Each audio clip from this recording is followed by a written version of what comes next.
नमस्कार दोस्तों, आप सब लोगों का एक नई वीडियो में हार्दिक स्वागत है। आज की वीडियो में हम सॉल्व करने वाले हैं सिंपल इंटरेस्ट। यहाँ पर आरआरबी ग्रुप डी के लिए यहाँ पर प्रश्न लिया गया है और आप लोगों को बता दें सिंपल इंटरेस्ट का एक ऐसा ये टाइप है, बहुत बार ये प्रश्न पूछे गए हैं और आगे आने की संभावना भी रहेगी। और आप लोगों को बता दें इसे हम बहुत ही आसानी से मात्र 5 सेकंड में सॉल्व करना सीखेंगे। इसमें बशर्ते एक छोटा सा फॉर्मूला है यानी ट्रिक है, ठीक है, शॉर्टकट मेथड है, उसके ज़रिए आप बहुत ही आसानी से इसे सॉल्व कर पाएंगे।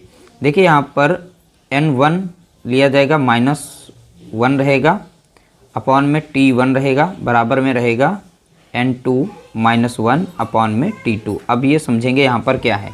देखिए यहाँ पर जैसे लिखा स्वयं का दुगुना, तो n1 या n रिप्रेजेंट करता है गुना को, कितने गुना है। और यहाँ समय जो दिया गया है t1, तो पहला समय दिया जाता है t2 कितने वर्षों में, दूसरा यहाँ पर समय पूछा जाता है। जैसा कि प्रश्न यहाँ पे दिया गया है, कोई धन 5 वर्ष में स्वयं का दुगुना हो जाता है। तो कोई धन है 5 वर्ष में स्वयं का दुगुना हो जाता है, कितने वर्षों में यह 4 गुना हो जाएगा। ठीक है, तो पहला यहाँ पर 5 वर्ष है, ये t1 समय दिया गया है, तो 5 वर्ष में स्वयं का दुगुना हो जाता है, यानी n1 दिया गया यहाँ पर स्वयं का दुगुना, तो n1 -1। तो ये हमारा छोटा सा फॉर्मूला था, बस आप इसे ध्यान रखेंगे।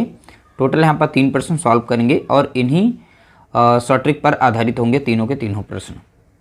देखिए, तो कोई धन 5 वर्ष में स्वयं का दुगुना हो जाता है, स्वयं का दुगुना, तो 2 गुना यानी n1, तो 2 - 1 5 वर्ष में, तो पहला t1 दिया गया कितना 5 वर्ष रखेंगे यहाँ पर, ठीक है। दूसरा दिया कितने वर्षों में यह 4 गुना हो जाएगा, तो n2 यहाँ पर दिया गया है, ये गुना है कितना 4 गुना, तो यहाँ पर 4 - 1 कर देंगे क्योंकि -1 फार्मूले का है, ठीक है। और यहाँ पर कितने वर्षों में, ये t2 है समय, तो यहाँ पर ये दिया नहीं गया है, ठीक है। अब इसे सॉल्व करेंगे, बस हमारा आंसर आ जाएगा। 2 से 1 गया बचा 1, नीचे बचा कितना 5, इस साइड में 4 से 1 गया बचा कितना 3, और यहाँ पर कितना t2। इस साइड में क्रॉस गुणा कर लेंगे, इस साइड में चला जाएगा और इसको गुणा करके उस साइड में लिख देंगे। t2 का 1 के साथ गुणा करेंगे तो उतना ही रहेगा, 5 कितना हो जाएगा 15। तो यहाँ पर हमारा राइट आंसर निकल चुका है 15 वर्ष। तो समय जो दिया गया कितने वर्षों में स्वयं का 4 गुना हो जाएगा, 15 वर्ष में स्वयं का 4 गुना हो जाएगा। तो देख सकते हैं बहुत ही छोटा सा ये फार्मूला था। इस फार्मूले के जरिए जितने भी आगे प्रश्न हैं उनको भी बहुत ही आसानी से आप सॉल्व कर पाएंगे। तो राइट आंसर हो जाएगा हमारा ऑप्शन बी, करेक्ट आंसर होगा। अगला प्रश्न लिया गया, एक धनराशि 20 वर्ष में अपने की दुगनी हो जाती है। तो 20 वर्ष में अपने की दुगनी हो जाती है, तो यहाँ पर हमारा t1 है, यहाँ n1 दिया गया है। तो 20 वर्ष में अपने की दुगनी हो जाती है, तो यानी दुगनी यानी 2 - 1, ठीक है, कितने वर्ष में 20 वर्ष में, तो यहाँ पर 20 वर्ष दिया गया है, बराबर कितने वर्षों में अपने की 4 गुनी हो जाएगी। तो यहाँ t2 दिया गया कितने वर्ष में, तो यहाँ पर t2 सदैव नीचे रखा जाता है, कितने वर्ष में अपने की 4 गुनी हो जाएगी, तो यहाँ 4 - 1 कर देना है, ठीक है। अब यहाँ पर माइनस करेंगे, 2 से 1 गया बचा 1, और यहाँ पर बचा कितना है यहाँ पर 20, बराबर में यहाँ पर कितना रहेगा, 4 से 1 जाएगा, बचेगा यहाँ पर 3, यहाँ पर दिया गया है t2। अब ये t2 इस साइड में आ जाएगा यानी समय, और 20 यहाँ कितना हो जाएगा 60, तो 60 वर्ष में अपने का 4 गुना हो जाएगा। तो 60 वर्ष यहाँ पर इसका राइट आंसर होगा, ऑप्शन सी हमारा यहाँ पर करेक्ट आंसर दिया गया है।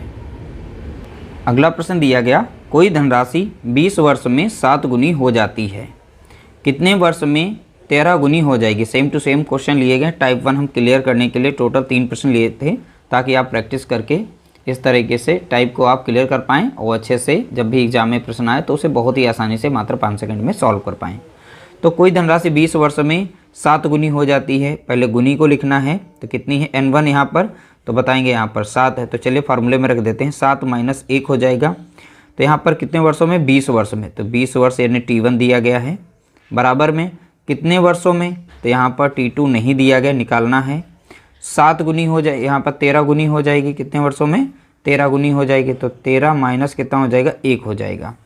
तो 7 से 1 गया बचा कितना 6, और नीचे बचा कितना हमारा है 20 यहाँ पर, बराबर में यहाँ देखेंगे कितना है 13 से 1 गया तो बचा यहाँ पर 12, और यहाँ पर बचा कितना है t2। इन दोनों को गुणा करेंगे तो यहाँ पर कितना हो जाएगा 6 हो जाएगा, और इंटू कितना हो जाएगा 2t, बराबर में 20 गुणा कितना हो जाएगा 12, तो 20 गुणा यहाँ पर लिख देंगे 12। अब यहाँ पर देखिए 6 जो है गुणे में है, इस साइड में जाएगा भाग में, तो T2 कितना हो जाएगा, बराबर में हो जाएगा 20 गुणा 12 और डिवाइड कर देंगे हम 6 से। 6 से कट रही है, 6 कम 6 कटेगी, 6 दूनी 12, अब 20 दूना कितना हो गया 40, यानी T2 हमारा निकल चुका है यहाँ पर कितना है 40 वर्ष। ठीक है, तो 40 वर्ष यहाँ पर राइट आंसर हो जाएगा। तो यहाँ पर बताना है 40 वर्ष में 13 गुनी धनराशि हो जाएगी। तो राइट आंसर हो गया हमारा ऑप्शन बी, करेक्ट आंसर हो गया। वीडियो अगर अच्छा लगा हो तो वीडियो को लाइक करना, शेयर करना।